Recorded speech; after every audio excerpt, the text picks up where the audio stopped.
So let's talk a little bit about motivation. This is something that seems to be really important to so many people right now. So a lot of people will come to me and will say, I know exactly what I need to do, but I can't bring myself to do it. Or they'll describe themselves as having problems with follow through. They'll use terms like lazy or undisciplined, and everyone's looking for, how can I find motivation? How can I become disciplined? How can I stop being lazy? And I think the reason that so many people have this problem is because we aren't really taught what motivation really is or where it comes from. A lot of people think about motivation as desire, right? So if you look at two people and you look at one person who's highly motivated and one person who isn't, a lot of people will kind of conclude, oh, that person wants it more. The people who are truly motivated are people who want it. And they'll use the language of desire. But if we really tunnel down into that, we find that desire and motivation are actually completely different things. There are a lot of people who want all sorts of stuff. I really, really want a yacht, but I'm not motivated to go out and work towards one. And I see this most often in people who are lonely, because these are people who, if you ask them on a scale of 1 to 10, how much do you want companionship? They'll say it's 10 out of 10. I want anything in life but to be lonely. They want companionship or love more than anything else in the world. And yet, they're still not motivated to go out and actually find it. So there's something that, despite their desire, gets in the way of them actually following through and acting in accordance with what they want.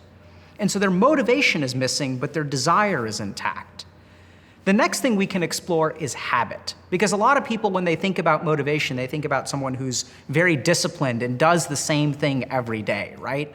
If I'm very motivated to lose weight, I'm going to go to the gym every single day. And so they kind of think about, okay, so is motivation habit? But once again, we have two different words for motivation and habit. And if you really think about it, motivation is when there's a particular thought in your head that overcomes habit, right? Like when I'm very motivated to work out and I have a habit of sleeping in every day and eating pizza for breakfast, motivation is actually what allows me to overcome my habit. So habit is almost automatic thought, and motivation is almost intentional thought. So in all these old texts on yoga, you actually won't even find the word motivation. It's really bizarre, but what the yogis discovered is that what we call motivation is simply the ability to hold one thought persistently in the mind. That when you can keep your mind concentrated and focused on one thing over a long period of time, that will result in what other people will see as motivation. So let's explore this for a second and see if that's actually the case. And the example that we're going to use is one that a lot of people engage in, which is New Year's resolutions.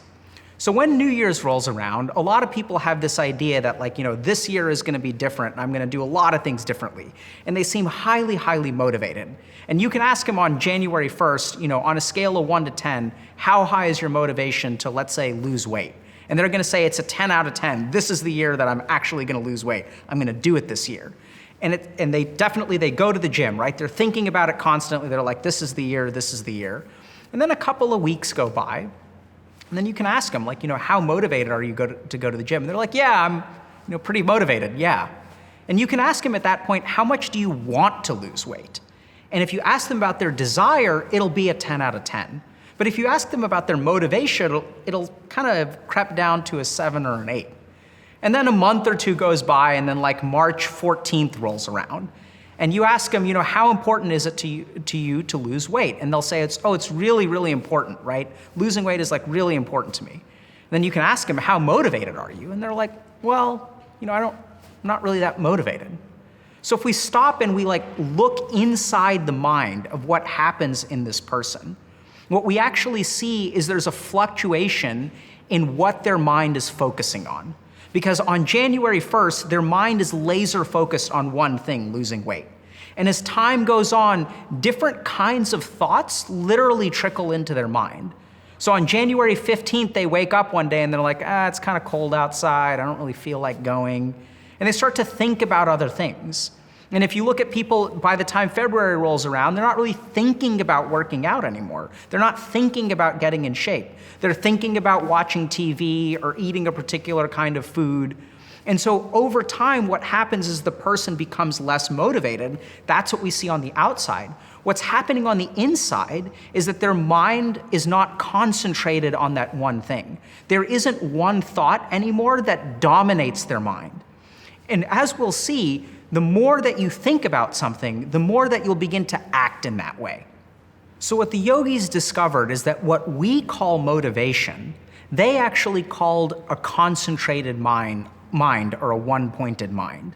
And they actually developed practices, something called dharana, which is the training of your mind to focus on one point. And so when we learn how to do dharana, what happens is we can tell our mind, do this. And our mind is trained to actually obey. So if we want to exercise and lose weight, we simply keep our focus on that one point. Because by default, our mind doesn't actually know how to focus. If you actually pay attention to how your mind works, it thinks about all different kinds of things, right? One moment you're thinking about this, and the next moment you're thinking about that. And so our mind isn't really concentrated by default. I almost think about our mind as a light bulb whose light is diffusing in 1,000 different directions. And if we think about something like a light bulb versus a flashlight versus a laser beam, what we see is that when we take that light energy and we focus it, we can actually achieve a lot more. And that's what dharana teaches us, is that through concentrating the power of our mind on a single point, we can actually attain so much more. So we're going to take a quick tangent to illustrate this point and actually look at gamers, which is a big part of our audience. So a lot of times gamers will come to me and they'll say, oh, I lack motivation, I'm not really motivated, I can't really follow through. But if you actually talk to their parents or you talk to other people in their life, or even if you ask them, you'll find that actually gamers are highly, highly motivated, but they're motivated to play games. Their mind is incredibly motivated to play games and ignore all kinds of other things like studying and getting in shape. And so when you talk to a gamer and you ask them, when you try to study, what does your mind do? And they say that my mind constantly thinks about the video game. And so we can see once again that there's a very tight connection between what your mind is focused on and what you actually end up doing. That actions ultimately are cultivated out of our thoughts. So their mind is constantly thinking about video games, so that's the direction of their motivation.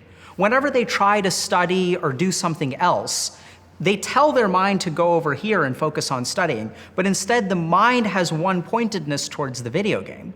And the more their mind is occupied by the video game, the more motivated they are to play it. So gamers don't lack motivation, it's just pointing in the completely wrong direction. And so at the end of the day, what we discover is that motivation is all about the concentration of the mind, that a one-pointed mind results in consistent action, that a one-pointed mind results in consistent follow-through. And so now we get to the importance of dharana, because dharana is the practice that allows us to cultivate our thoughts in a particular direction. It's the ability to hold our mind on a particular point. And this is something that I've seen in so many different places.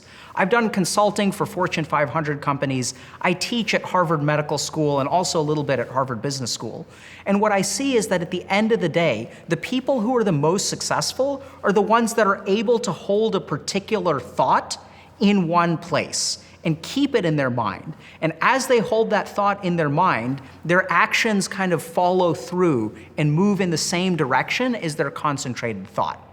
So at the end of the day, when I think about a strong mind is one that has all of its focus, all of its attention on one spot. A weak mind is one that's dissipated. The energy of a weak mind gets dispersed in 1,000 different directions, and so no task is ever completed. You don't actually have any follow-through because the energy of your mind is going in so many different places. So at the end of the day, if you want to find motivation, if you want to learn how to follow through, don't worry about the external stuff. Don't worry about how to find a job or how to go to the gym. Start with what's happening in your mind. Train your mind to sit on one thought. Direct your mind in a particular direction and teach it to follow you. And then you'll be motivated.